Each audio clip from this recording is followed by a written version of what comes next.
So a review of what we did in the last class. The section that we finished last time was Jnana or Sankhya, which is analysis of body and soul, matter and spirit. And today we will take up the next section, which is Sakama Karma, performing prescribed duty gives enjoyment. So let's do a quick review. By reasons, quickly, somebody who has it on the tip of their fingers. By reasons, what Arjun gave not to fight. Compassion, Yes. Enjoyment, enjoyment, sin, sin, society, distraction, society. Society will Confusion. get degraded. confusion. Confusion. Wonderful. Okay, so the first reason that we already have, Krishna has already responded and we've just finished that section. Compassion, I don't want to hurt them. Krishna's responses. There's no need to, lament for the soul, as you cannot kill the soul, and you don't need to lament for the body because it's destructible anyway. It's going to get destroyed. Spirit soul is eternal. So from verses 11 to 30th, it is Jnana or Sankhya, the difference between matter and spirit. And that is the knowledge of the soul. Body is like a dress, and we have these three coverings, right? Inside is the soul. There's the super soul right next to the soul within the heart. Then there is the subtle body, which is mind, intelligence, and false ego. And then there is the covering of the gross body, which are the elements of material nature. So 22nd verse, this is the verse, Vasamsi jirnani yatha vihaya navani ghrnati naroparani tatha sharirani vihaya jirnani anyani samyati navani dehi. As a person puts on, somebody has to fill in.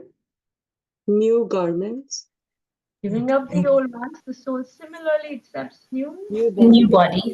material bodies, giving up the old and useless ones. Next one, 23rd, Nainam Chindanti Shastrani. How the soul cannot be destroyed by various elements. So who remembers these? The picture is right there. The soul can never be cut into pieces by Cut into pieces. Weapon. By Cannot be weapons. burned, it cannot be moist, it cannot be withered by air. Cannot. Moist, cannot be. And burned by, not made wet by the water. moistened by Moistened by. Then the next verse, Achedoyam Adhayoyam. Krishna says the individual soul is unbreakable, insoluble, can neither be burnt nor dried, is everlasting, present everywhere, unchangeable, immovable, eternally the same. So all these characteristics of the soul, Krishna had given in the 24th verse, 25th verse, Avyaktoyam Achintyoyam. It is said that the soul is invisible, inconceivable, immutable, and unchangeable. More characteristics. Next verse, Athachainam Nitya Jatam. However, you think that the soul or symptoms of life will always, this was the atheistic view, if you remember, will always be born and die forever. You still have no reason to Lament. lament. Jatasya hi dhruvo mrityu, 227. One who has taken his birth is Bound to die. sure to die, and after death, one is sure to Be born again. take birth again. Therefore, in the discharge of your duty, you should Not be bewildered. not lament. Yes. Not And lament. then what were the words Krishna kept using in those verses, 26, 27, and 30th also? Natvam, Shreya. Shokam, Sochitam, Natam, Natvam, Shochitam, Arhasi. Wonderful. 28th verse, Avittadani Bhutani. All created beings are unmanifest in their beginning, manifest in their interim state, and unmanifest again when annihilated. So what need is there for lamentation? 29th verse, some blank on the soul as amazing. Some blank him as amazing, and some blank him as amazing. This was 29th verse. Some see the soul as amazing. Some Hear. hear him as amazing. Describe, Some yeah. describe Some him. fear, Describe. yes. And while others, even after hearing about him, cannot rank him at all. Understand. Understand him. Understand. Understand. Wonderful. 30th was Dehi Nityam Avadhyoyam. Krishna said, O descendant of Bharata, he who blank in the body can never be. He who Knows. dwells in the body Dwells can in the never body. be Plain. plain. Therefore, Plain. you need not Lament for any reason. Lemon. Grieve for Grieve anything. These were the 30 characteristics. If you have noticed the questions that we have for the homework, I try to give them from the presentation. If you just go through the presentation again, all the answers are there. It's really simple. But if there's any difficulty, if you feel questions are difficult, please do let me know. And then the last story that we did was Chitraketu and his son.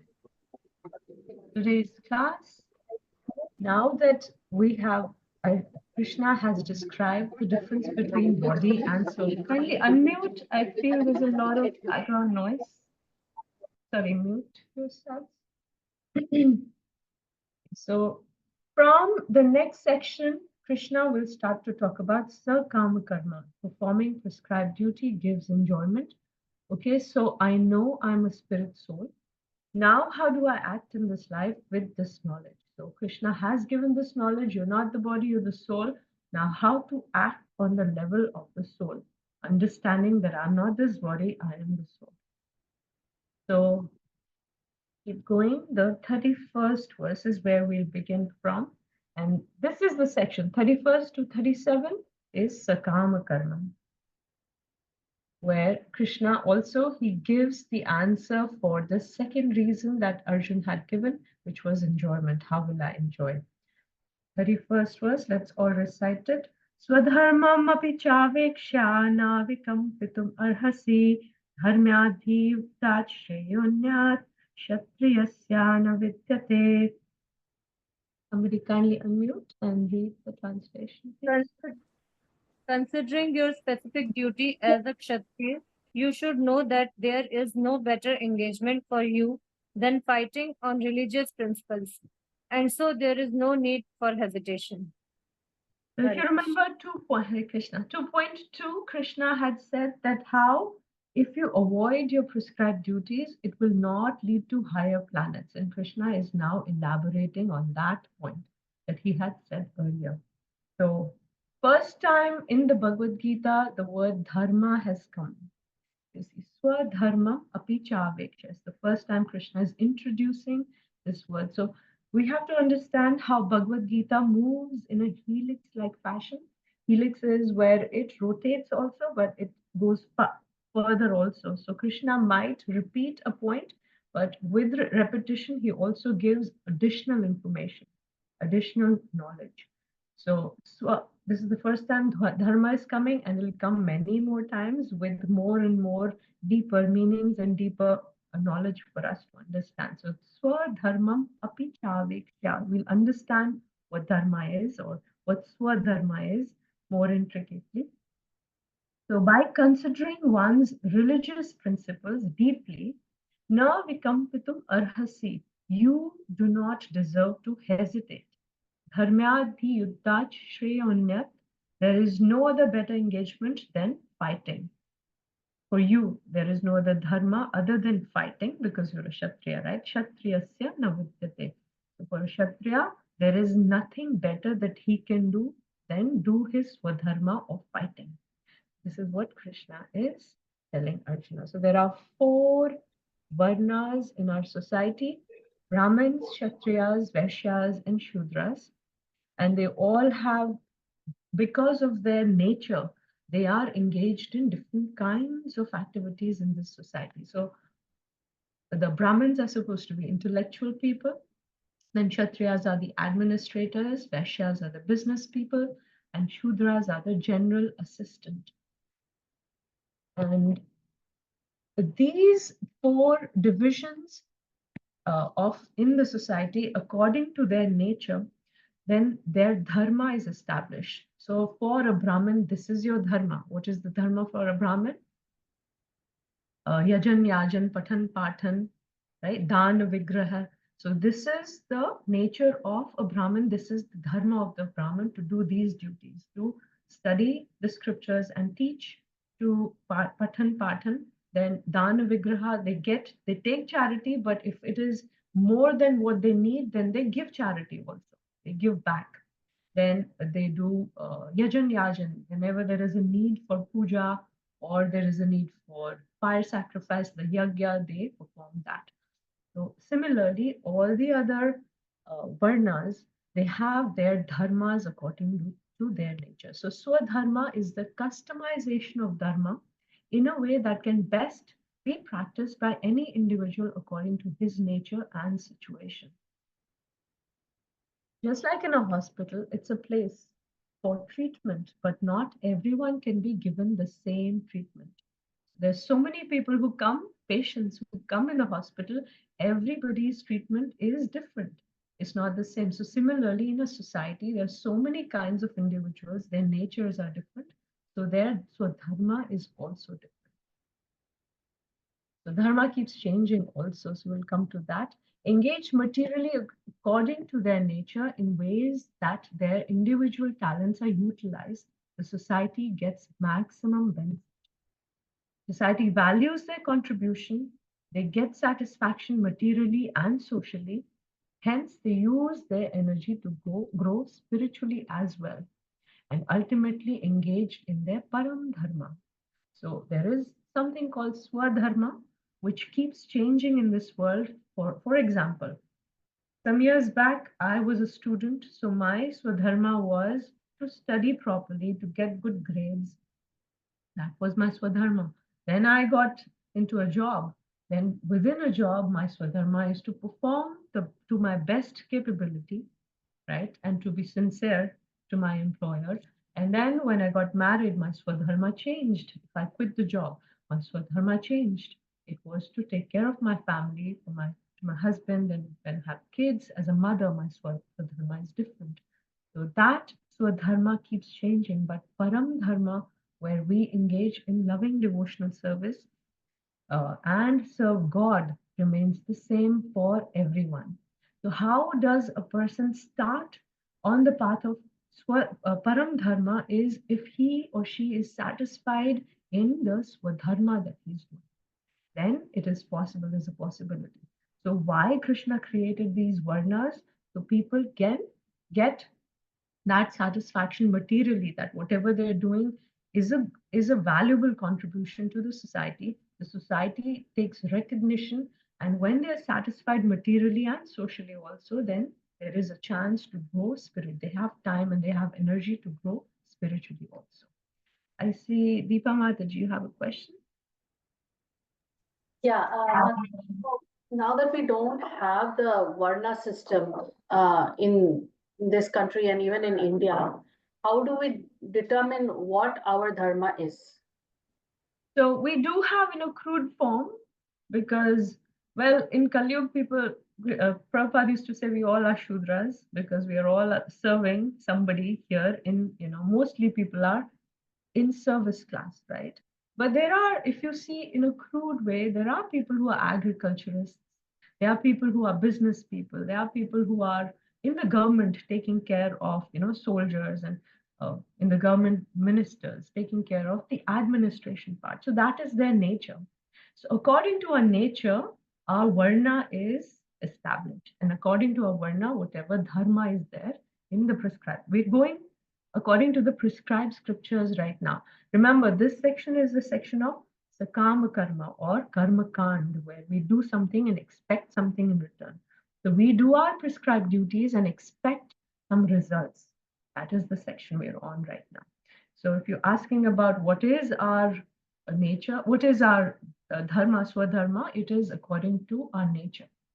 Also, it is said that where we are born, maybe we are born in a family of Brahmins, but our nature is different.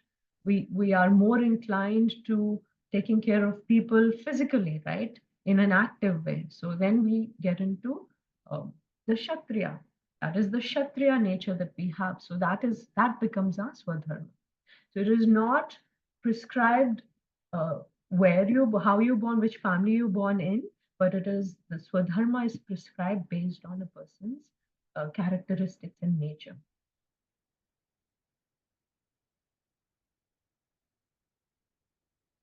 Keep going. Therefore, the concept of Swadharma is how best arrange the society to ensure optimum material administration and the best individual cultivation, which ensures best spiritual growth, both individually and socially.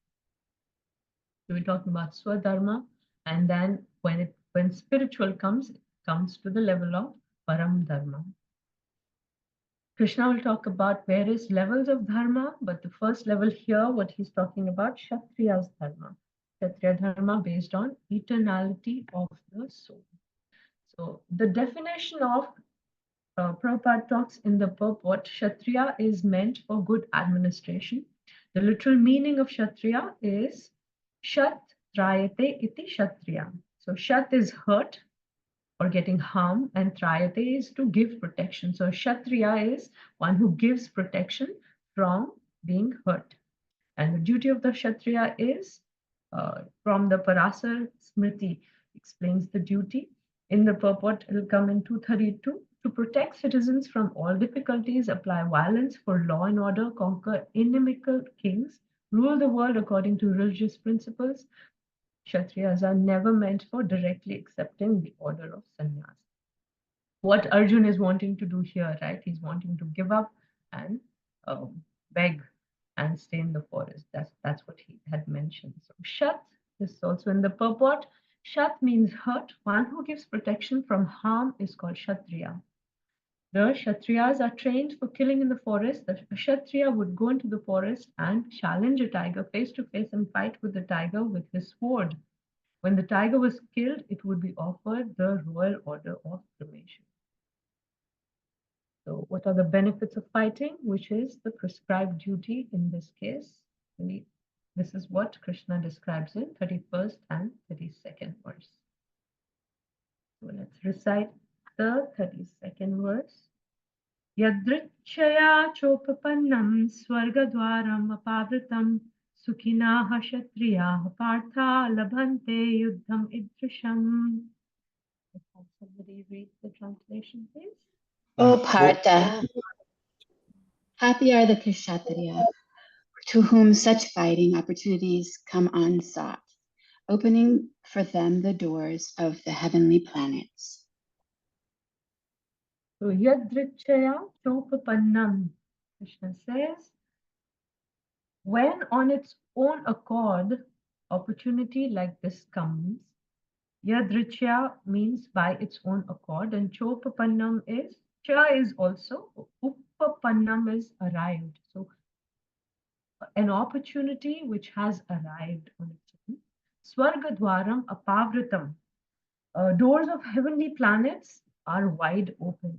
Sukhina Kshatriyaha Partha, happy are those Kshatriyas, O Partha, labhante yuddham idrisham, who achieve fighting opportunity like this. Idrisham is like this. So like this opportunity which has come to you, O Arjuna, you are a Kshatriya, they are so happy with this opportunity because it opens doors to heavenly planets. Swarga Dwaram Apavritam. So Arjun had said in 143, Narake Nityam Vaso. Arjun perceived the war as unmitigated disaster as it lead to hell. But here Krishna is saying, Swarga Dwaram Apavritam, doors to heavenly planets are wide open. And how? That Kshatriya is rewarded who does his duty and fights courageously, heroically and fearlessly. And in 146, Arjun had said, he used the word shoka, but here Krishna is using the word sukha. It's a matter of sukhina kshatriya partha. It's a matter of great happiness, not shoka or kshatriyas. He also says, labhante yuddham idrisham. Krishna talks about upcoming battle as something which is labh or profit or benefit. So this is karmakand, attaining of heaven which is glorified, right? Swarga dwaram, you do your swadharma of fighting as a kshatriya, your swadharma is fight. So this opportunity has come to you unsought, And if you take this opportunity and fight in the battlefield, then because you're doing your duty as a Kshatriya fearlessly, heroically, then the doors to heavenly planets will open. So Arjun was talking about how he'll go to eternally to Narka. Actually, nobody goes to Narka eternally. We spoke about that. But there he was saying, forever I'll go to hellish planets. Here Krishna is saying, you doors to heavenly planets will open if you do your Swadharma. So hence the war that opens doors to heaven is glorious. Even this war is glorious.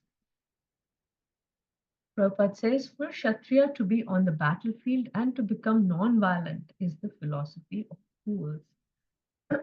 So vital qualities of Kshatriya are courageousness, heroism, fearlessness. That is what Krishna is instigating, is inspiring Arjuna. He has all those qualities, but he's lost the will to fight.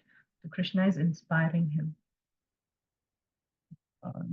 Let's keep going. We'll move to the next verse, 2.33. We'll recite it first. Athache tvam imam dharmyam sangramam na karishyasi tatha swadharmam kirtim cha hitva papam avapsisi. Please read the translation. If, however, you do not perform your religious duty of fighting, then you will certainly incur sins for neglecting your duties and thus lose your reputation as So, as a fighter. Thank you. Atha tvam imam dharmyam. If, however, atha is therefore, so, and chet is if. So, if in this righteous war, imam dharmyam, in this righteous war, if you do not perform sangramam na karishyasi, if you do not perform tatha swadharmam kirtim cha, consequence will be you will lose your swadharma and you will lose your fame. Kirti is fame. So you will lose your swadharma and you will, because the opportunity to fight as an honorable Kshatriya, you will lose that. And you will lose your fame. Hitva papam avapsasi. You will lose all this and you will accumulate severe sinful reactions. A papam avapsasi. Avapsasi is to gain. So you will gain sinful reactions. This is what Krishna is saying. If you do not perform your religious duty of fighting, then you will certainly incur sins for neglecting your duties, and thus you will lose your reputation. So two things Krishna is mentioning here. One is you will lose your swadharma of a Kshatriya, and then you will also lose your fame. You will lose your reputation. So this is also a verse where Krishna is addressing the third reason what Arjun gave not to fight. Who remembers quickly? What was the third reason? First two we were talking about compassion was the first one. Sin. Second one. Third is Sin. sin. So here, yeah, so this is where Krishna also addresses the reason of sin. And he says that if you do not perform, then you will accumulate sin. It is not that by doing your duty, you will accumulate a sin. It will be by not doing your duty, you will accumulate sin. So 136, papam evashrayed asman. Arjun had said, if we fight, sin will certainly come upon us. This was 136. And here in this verse, Krishna says, if you don't fight, you will get great sinful reactions. How? By neglecting your swadharma as a Kshatriya to fight. So just as we see in medical field, there's something called medical negligence, right? If a doctor is negligent, then there'll be a reaction, right? He'll have to face some consequence. He'll be suspended, or even the medical or degree that he has will not be considered anymore because there was a serious consequence of him not doing his duty properly. Then even if the police is negligence, there is negligence in the system of where the cop needed to take care of a situation and he didn't. then there is consequence for him also. So it is not something that the person did which brought that consequence. It is something that the person did not do. He did not do his duty and the consequence came. And similarly, for a judge, if you see in a Supreme Court, if a judge, everybody calls him Your Honor, right? He gets so much respect and maybe pay wise also a lot of pay. So people expect him to be very fair and perform his duty as a judge uh, very perfectly, very nicely. But if that same judge does not consider some evidences or just doesn't come to the court, just stays home and does his personal work, then it is neglect. So I found this really nice picture where, where he says, you are guilty, but here it says, you're guilty, judge. So the judge is guilty of not doing his duty properly. So Supreme Court judge holds an honorable position and he's expected to do his duty properly. Similarly, a Kshatriya, here Arjun, as a royal Kshatriya, holds an honorable position. And if he does not do his duty properly, then he will also lose his Swadharma of being a Kshatriya and also lose fame. That's what Krishna said. Let's keep going. 34th verse. Akirtim chapi bhutani kathi katishanti devyayam sambha vitasya chakirtir maranad atirichyate. People will always speak of your infamy, and for a respectable person, dishonor is worse than death. So, akirti chapi bhutani. Krishna says, all people, chapi bhutani, cha api is certainly, right? Cha is also, and api is over and above or certainly. All bhuta, all people will, what will they do? Akirti. They will bring infamy to you. Kathishyanti te vyayam. They will speak about you for a long, long time. Avyayam is for eternally, right? For a long, long time. Earlier also, Krishna used this word avyayam for the soul, how the soul is eternal. So for a very long, long, long time, people will talk about your akirti, they will talk about your infamy. Sambhavitasya chakirte. For a respectable person, this dishonor, how is it like? Maranad ati richyate. It is worse than dying. So person who has been honored before, for him, if dishonor comes, it is worse than death. So again, in 145, Arjun had said, Dhatrashtrasya rane hanyus tanme shema taran bhavet. Better for me if the sons of Dhritarashtra, weapons in hand, were to kill me. That death he was ready to take. But here Krishna is saying, die. This, what you're doing, is worse than dying. Krishna says, for a respectable person, dishonor is worse than death when people talk about your infamy. So Lord is both friend and philosopher to Arjuna if he speaks about he's guiding him. If you leave the battlefield before the battle even begins, people will call you a coward. For a respectable man like you, in fame is worse than death. If you think that people may call you bad names, but that you will save your life by fleeing the battlefield, then my advice is that you'd do better to die in the battle. If you remember, before this battle, there was another battle where Arjun had fought against all these Kauravas and even Bhishma Dev.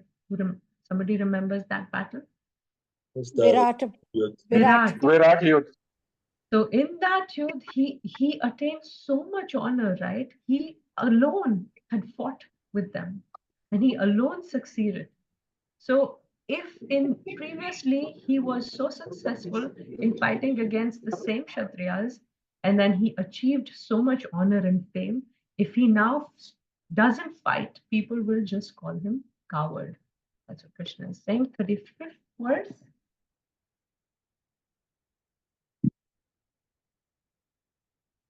Right?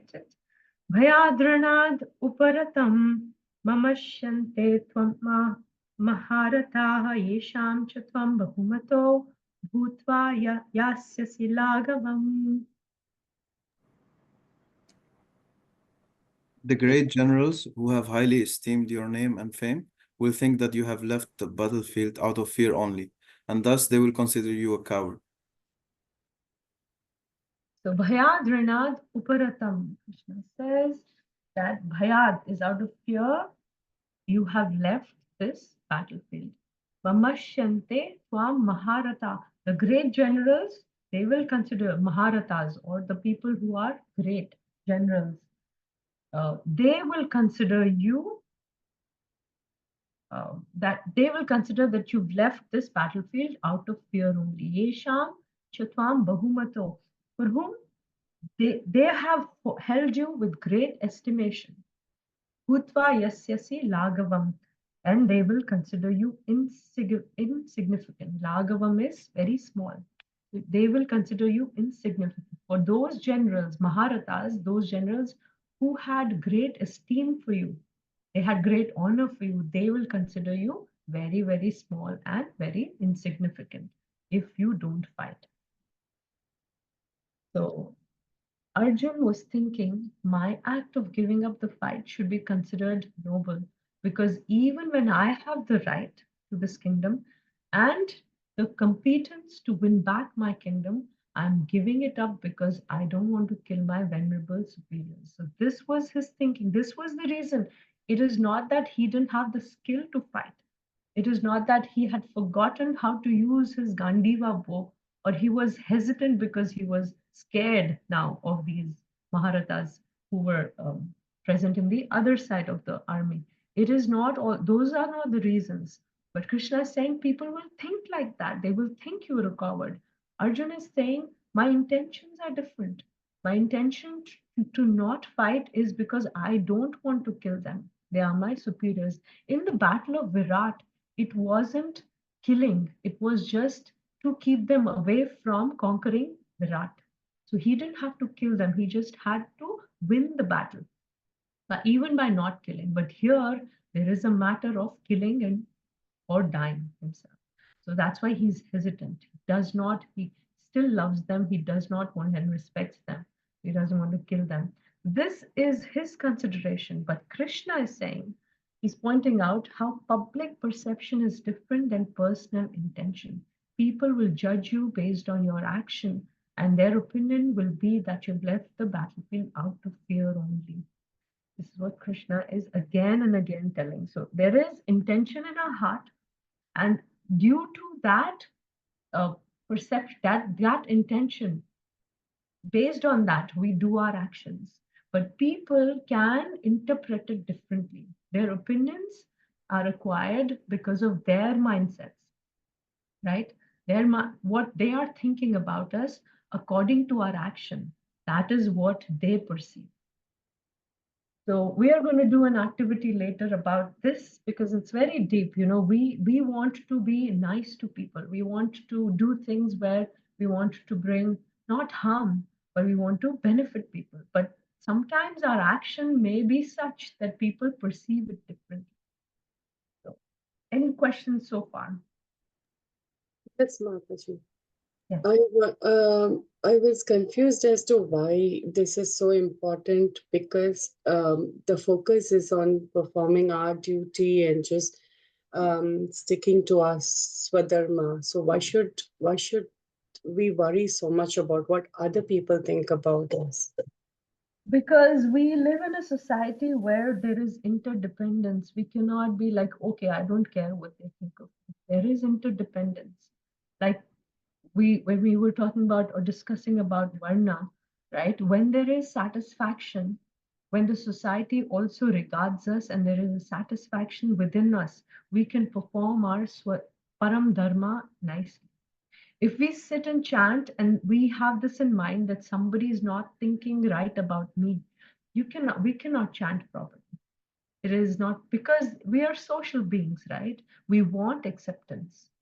Even a little bit we might have a discussion with our parents or some argument, even if it's not an argument, a discussion where they don't agree with what we're saying, there is some discord, then our mind is disturbed, right? It is very natural, especially our loved ones, our brothers, siblings, or our close friends. Even if there's some little bit disagreement or discord, there is some, our mind is not settled properly. And if the mind is not settled, we cannot sit and chant nicely. So because there is interdependence on others also, it is our duty also to to express our intentions, why we're doing certain action. There has to be, all living beings are also part of Krishna, right? They also are trying to do their dharmas properly. So because we are social, because it's a society, we have to have acceptance. All these are the reasons. I hope I answered.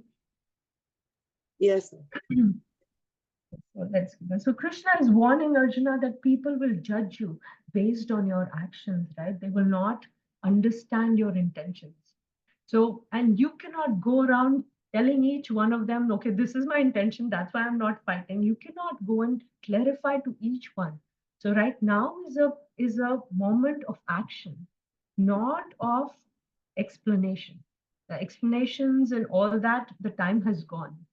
Now is the call for action. Yes, Ipsita ji and Deepa ji. Mataji, I just wanted to understand one more on this point. Like, is it also that in a way, in addition to other people's thoughts, it's also that Krishna is helping Arjuna understand what is his param dharma or swadharma?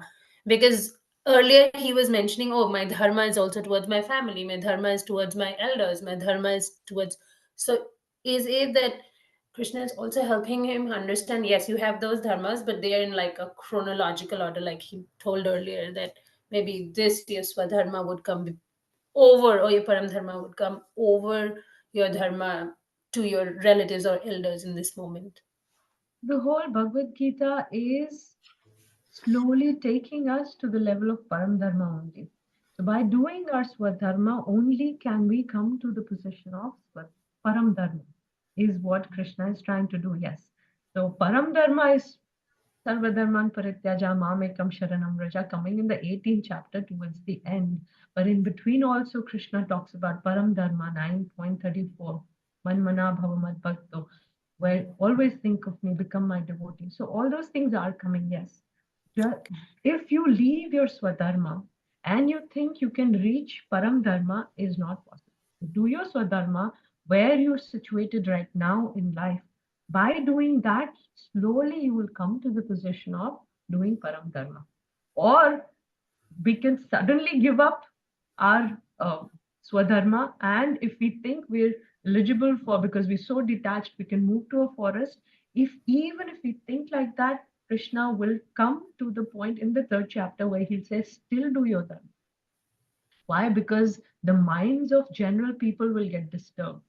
Even if you think you're ready, they will feel, oh, such a wonderful person who is like my role model. He can leave his dharma and go to the forest. I can also do it. People might not be ready and they will follow the footsteps of a great person. This is what the society does. Still in the 3rd chapter, it's coming in Karma Yoga, where Krishna will talk about, even if you think you're ready for Jnana Yoga, don't leave everything. Just do your dharma. Still do your dharma to set the right example. Thank you, Mataji. Thank you. Deepa ji. So, Mataji, my daughter is here, but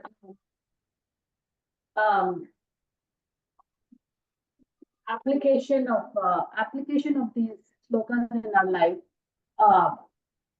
Do we take each and every sloka and try to, see if it applies to us, or do we only handpick the slokas that are applicable to us in Kali Yuga? For instance, like right now, the opinions of people there, each one has a different opinion in today's world, and it's not based on any shastra. It's just opinions, and we can't please everybody. Then we'll just become people pleasers. So this particular sloka, is it applicable to us, like directly, or should we take it more as, it's like building up to where we want to apply it to our life? Well, if we take this section as Karm Kand, no, it doesn't apply to us, because as devotees, we are, we want to be Nishkam and we want to be purely devoted to Krishna in bhakti. That's what Krishna will lead to, because also in the end, he says, Sarva Dharman, whatever I've spoken till now, forget everything, just surrender to me. He's coming to that. But because we're not ready to give up everything, in slowly Krishna is building and he's taking us to that level. But if we are ready, for sure, we try to understand Bhagavad Gita, and also, even if we think that we have come to that stage of pure bhakti and just dedicating our life to Krishna, that's wonderful. Then we are studying right now so that we can teach others also. This is because everybody is not at the same level. So Prabhupada says, because we're born in India, right, or we're taken to bhakti, it is our duty to teach others also about Krishna. So you can take it as that understanding of knowledge, each verse, so that we can also preach to others and bring them closer to Krishna. That is also Param Dharma, right? Bring people close to, taught by Chaitanya Mahaprabhu. Also, Krishna tells in the end of the Bhagavad Gita this also, that people who give this knowledge about me to others is the dearest to me.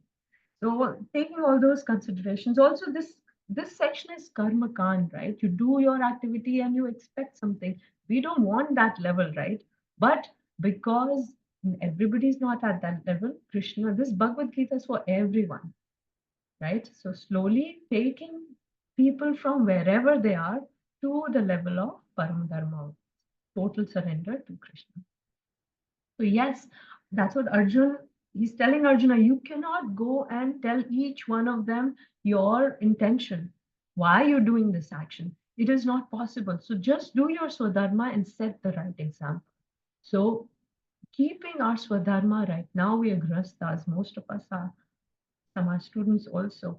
So keeping a Swadharma in mind, what is the best thing I can do according to the scriptures, according to what is prescribed to me as my duty and my nature, I should keep doing that to set the right example for people. Thank you so much. First, let's keep going. We have two more verses, 36th verse. Let's recite that one. Avachyavadamsha bhun vidishanti tavahita nindantastava samarthyam tato dukkhataram nukim. Let's have somebody read the translation. Your enemies will describe you. Your enemies will describe you in many unkind words. And sorry, your enemies will describe you in many unkind words and scorn your ability. What could be more painful to you? So Krishna says, your enemies, avachya. Vachya is when somebody speaks kind and nice words. Avachya is those words which are unkind. So avachya vadamscha bahun. So many. Bahun is so many fabricated. Prabhupada translates as vadan as fabricated words. So unkind fabricated words, so many of them. Vadishyanti tavahita. So tava ahita. Tava ahita means people who want your ahit, people who don't want your benefit, the opposite. So with the shanti, they will speak, they will say these so many avachyavada, so many bad, unkind words to you. Who will speak? Who are your ahita, who are your enemies. Nindantas tava samarthyam.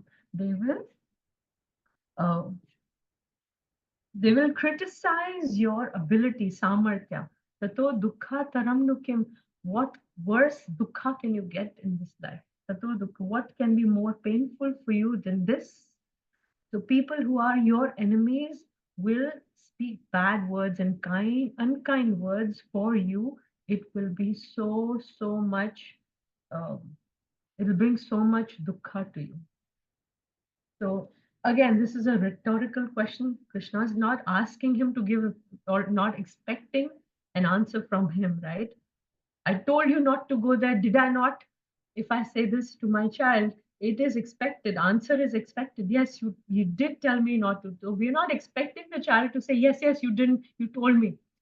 Here also, Krishna is telling Arjuna, what will be more painful than this? He's not expecting an answer from Arjuna. It's a rhetorical question. So people will call you with bad names in this society where we see there are so many people who are not cultured. Uncultured people use swear words or cuss words.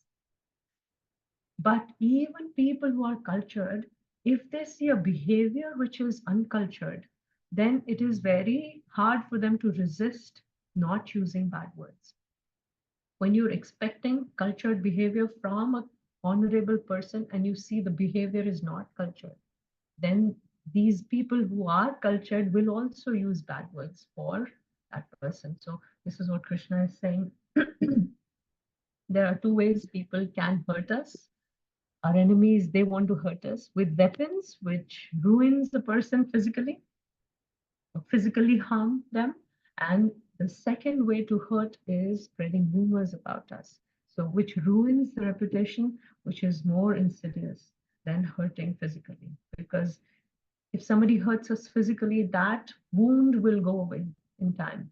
But if somebody has hurt us in their speech or emotionally, that hurt remains with us like an impression over lifetimes. It doesn't go away till we come to bhakti and nothing else matters. So, but it is, we have to be very careful in what we speak for others.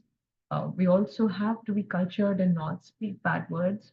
All those things Krishna is teaching through this verse. So, although Chaitanya Mahaprabhu taught Amani na Manadena, right?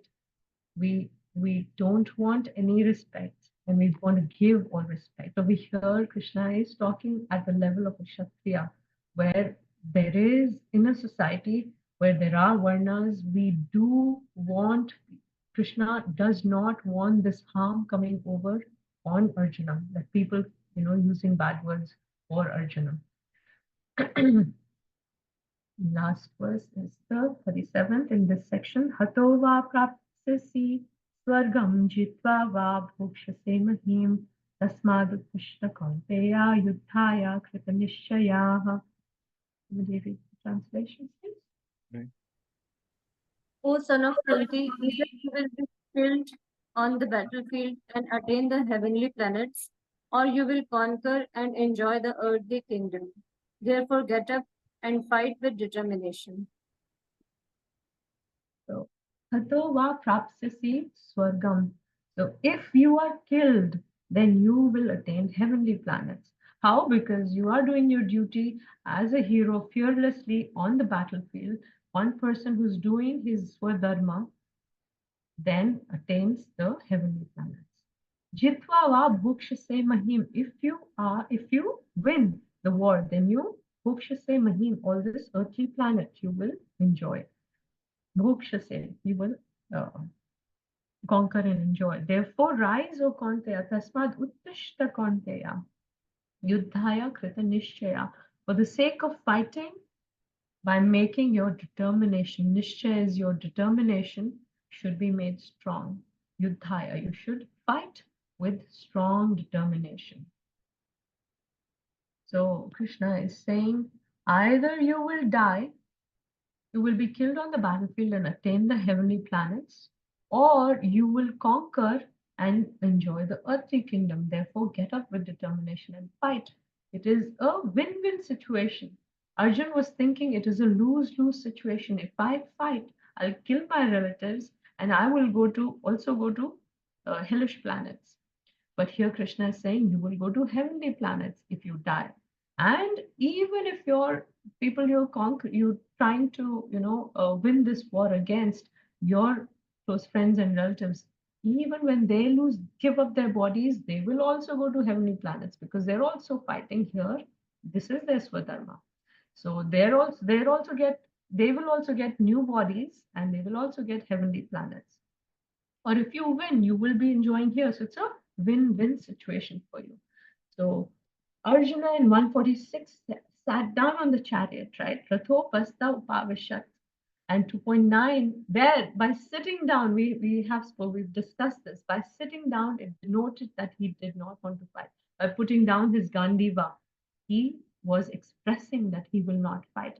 But then in 2.9, he clearly, explicitly said, Na yotsati Govinda, Uktva tushnim babhuvaha. He said, O Govinda, I shall not fight. Saying thus, he fell silent. So Krishna is now saying, Uttishta Kaunteya, he is making, Uttishta is rise or get up. So physically also get up because he sat down. So physically also get up, emotionally also don't be dragged down in dejection and confusion. So both ways Krishna is asking Arjuna to get up or to rise. So 3 losses are described in 233, Krishna spoke about sin and infamy. And then in 234, Krishna spoke about dishonor. And 235-36, he spoke about ridicule, how people will speak unkind words for you. So we'll watch this. Today's video is very interesting. Where the heaven is situated. This is, I think, a model, what they're trying to make in Mayapur. Where heaven is and where God lives. And with that, so many other planets and places in this whole cosmos. So let's look at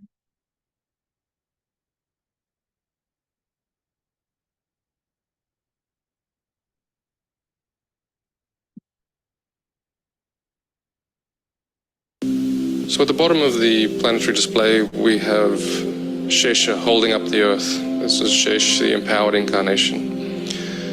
There we have Ananta speaking Bhagavatam to the 4 Kumaras, and above the 7 subterranean planets. Here we can see Jambudweep, the central island of Bhumandala, and Bharatvarsha is situated on the southern side of that. It's 8 other Varshas with Ilavrita Varsha in the center, various supporting mountains with large trees upon them described in Srimad Bhagavatam. In the very center of Ilavrita Varsha is Mount Meru, the Golden Mountain. Atop Mount Meru are the cities of important demigods, Lord Brahma in the center, the 8 Dikpalas in the cardinal directions and sub-directions. Moving out, we can see the broader Bhumandala, 7 concentric islands and oceans surrounding them. The 7th of these islands is Pushkaradweep. On that island is Manasotra mountain, and on the mountain there's various cities of demigods such as Indra.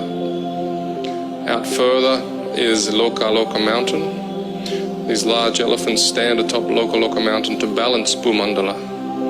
Outside of Lokaloka mountain is Aloka Varsha, which is dark.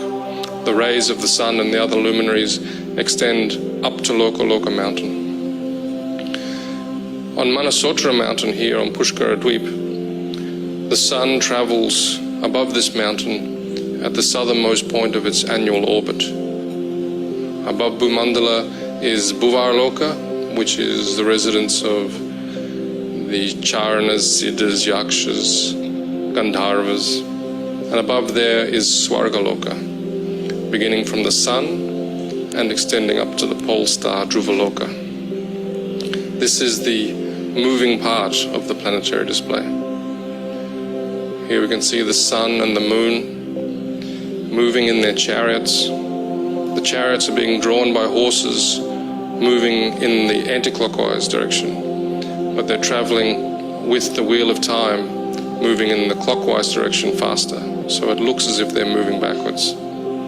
Above them are the zodiac of stars, more planets, and another realm of stars. So here we can see everything moving with the Kala Chakra, circumambulating the axis that connects Mount Meru with Dhruvaloka. Above these planets, we come to the planet of the 7 sages, the Saptarshi. You can see them here, they're commonly known as the Big Dipper, and then Dhruvaloka, the pole star. On the ocean of milk situated there, Kshirodakshaya Vishnu, who is the Paramatma within everyone's heart, he resides on Anantashesh. Moving up beyond there, we have Mahaloka, Janaloka, Tapaloka, and Satyaloka. In this video, we haven't included many of the details for there, but on Mahaloka, Janaloka, Tapaloka, we have residences of the Lord, such as Lord Varaha, Lord Vamana, and so on. Here's Brahmaloka, and on Brahmaloka, we also have a form of the Lord Garbhodakshaya Vishnu as the Sahasrashesha Purush. Beyond there is the 7 coverings of the universe, earth, water, fire, etc. And outside of the universes is the abode of Lord Shiva, Shiva Loka. There he resides eternally. Beyond Shiva Loka, we come to Mahavishnu, Karanodakashaya Vishnu, with innumerable universes that are emanating from the pores of his transcendental body. Here you can see him being served by Rama Devi. Then we come to the Brahmajyoti, the effulgence of the Lord's transcendental body. Penetrating through the Brahmajyoti, we come to the Vaikuntha planets. We're showing 24 planets of the Vaikuntha realm in this model. The Lord with 4 arms is holding the conch, disc, club, and lotus, and the various combinations of those 4 make 24. Then we come to Goloka Vrindavan. Here we can see Radha Madhava, but we'll also be showing the other primary rasas. Krishna with the cowherd boys, Krishna being served, Krishna with Mother Yashoda. So this is an overview of the planetary display to be shown in the main dome of the temple. There. We wanted to see where the heavens are. That's what Krishna